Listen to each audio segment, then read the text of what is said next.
The Sacred Ward, Where Souls Are Made Whole, by Kateb Nuri Alam Shunnah. They told me healing was possible, but I didn't truly believe it until I reached the end of myself. I had grown so used to patching up my soul with makeshift bandages, temporary distractions, buried grief, strained smiles that I mistook coping for recovery.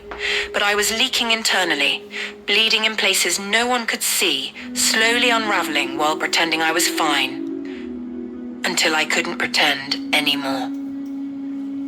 I collapsed, not outwardly, but inwardly. The emotional and spiritual wounds I'd kept hidden beneath my "I'm okay" bled out onto the floor of my soul.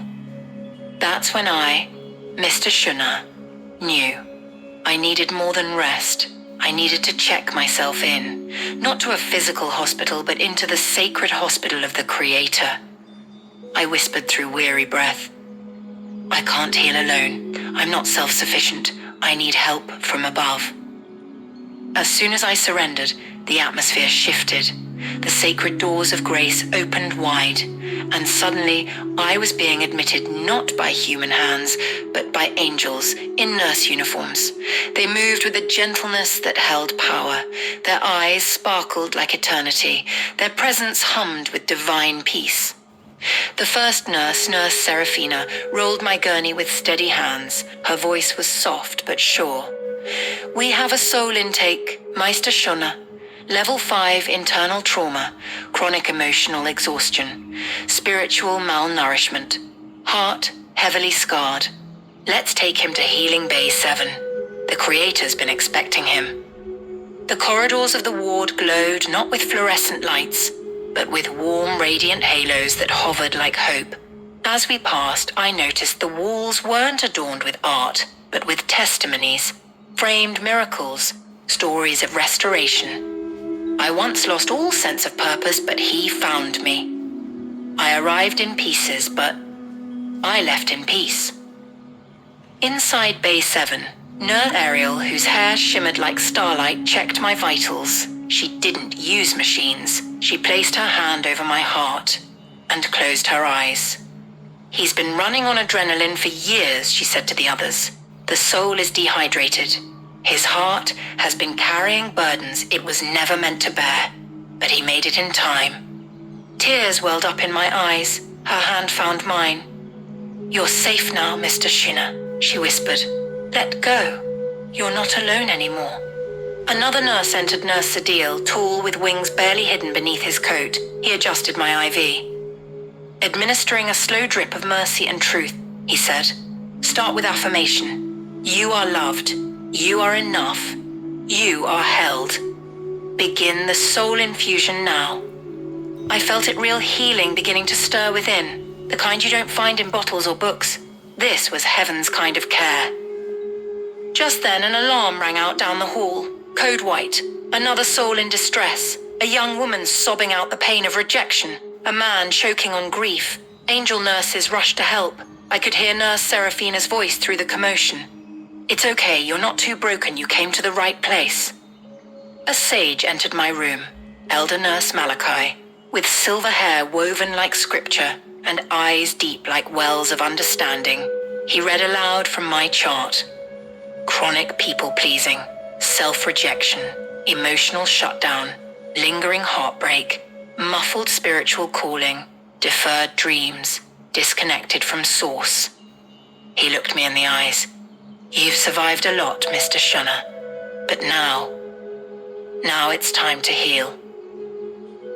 Moments later, a shamanic nurse arrived, Nurse Elian, with a healing drum strapped to his back and a rhythm in his breath. He placed ethereal sensors around my soul. Running out of rhythm with the Creator, he noted.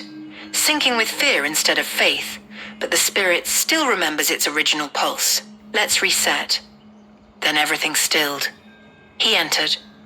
The room hushed like creation itself bowed. No name tag, No stethoscope, just light, just calm, just undeniable presence. The chief physician, the creator, the healer of healers. He walked in not with arrogance, but with the humility of one who had already paid the cost of my care. He sat by my bed and took my hand, no gloves. Just divine skin on wounded skin. "Welcome, Mr. Schunner," he said. "You're safe. Thank you for letting go of pride. Thank you for checking yourself in." I choked on tears I didn't even know were still buried in me. "I've tried to heal alone for so long," I confessed. He nodded. "And that's why you stayed sick. Healing was never meant to be a solo surgery. It's intimate work, sacred work. You need hands that know where the real wounds lie." He stood and studied my chart. "This will be a deep procedure. We're not just cleansing the surface. We're going to unearth the root infections, abandonment, betrayal, hopelessness, false identity, but I'll be with you. Every second." I nodded through the pain. "Do whatever it takes. Just don't leave me." He smiled. "I never will." Soon the angelic nurses prepped me for spiritual surgery. Nurse Seraphina and Nurse Sadil wheeled me gently into the holy operating theatre. The room gleamed with divine light. The surgical instruments were not blades, but words, prayers, and truth. Nurse Ariel whispered into my ear as the anesthesia of surrender was released. "Breathe out shame, exhale regret, inhale grace. You are not dying, you're being transformed." As the anesthetic took hold, I heard the Creator's voice one last time before I slipped under. "Sleep, Mr. Schunner. When you awaken, you will be free." I don't remember the time it took, but I remember the dream state, floating through memories being rewritten, traumas being recoded, bitterness being extracted, old lies cut out like tumors, the hands of heaven working on my inner world with a care I'd never known. When I awoke, I was in the recovery room. Clean, quiet, sacred. Nurse Ariel was there with warm eyes. "You came through beautifully," she said. "The surgery was successful. You're healing now, for real this time." For the next few days, I remained under divine care. Nurses brought doses of affirmation and quiet. They bathed my soul in sound. They taught me to walk again, not with legs, but with faith. Nurse Elian taught me to breathe deeply through my spirit again.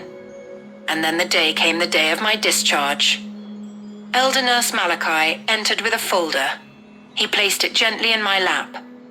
"Mr. Schunner," he said, "you're being discharged today. But remember, healing doesn't end here. This is a lifelong journey. We've prepared instructions for your continued care." He opened the folder and read, "Discharge summary for Mr. Schunner. Diagnosis: deep soul wounds, spiritual depletion, emotional trauma. Procedures: heart renewal, identity restoration, infusion of divine truth, detox of lies. Outcome: stabilized, spirit revived, faith reawakened. Follow-up instructions: take morning devotionals daily before stepping into the world. Apply affirmation ointment to your thoughts throughout the day. Rest frequently in prayerful meditation. Drink plenty of living water, the words of the Creator, and sacred silence. Avoid self-diagnosing. Return to the Creator immediately if symptoms recur. Surround yourself with light bearers, those who lift you, not drain you. Attend weekly worship appointments. Your praise is part of your therapy.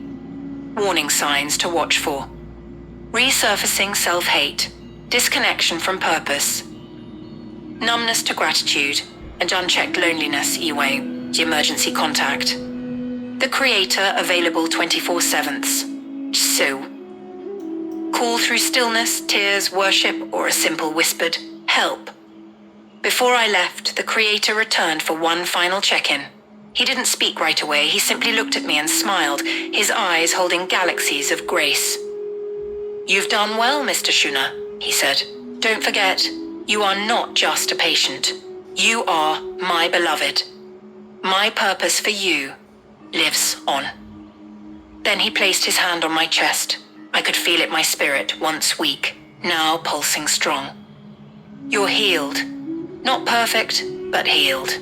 And when you feel weak again, remember my hospital never closes. There is always a room ready for you. I walked out not just standing, but soaring. I carried the scent of heaven on my clothes. Not everyone could see the bandages, but I could feel the healing beneath them. Healing is real, but you have to surrender. You have to check yourself in. You have to trust the hands that know how to make you whole again. And when you do, you'll discover the sacred ward where souls like ours are made whole. Full by Kateb Nuri Alam Shuna.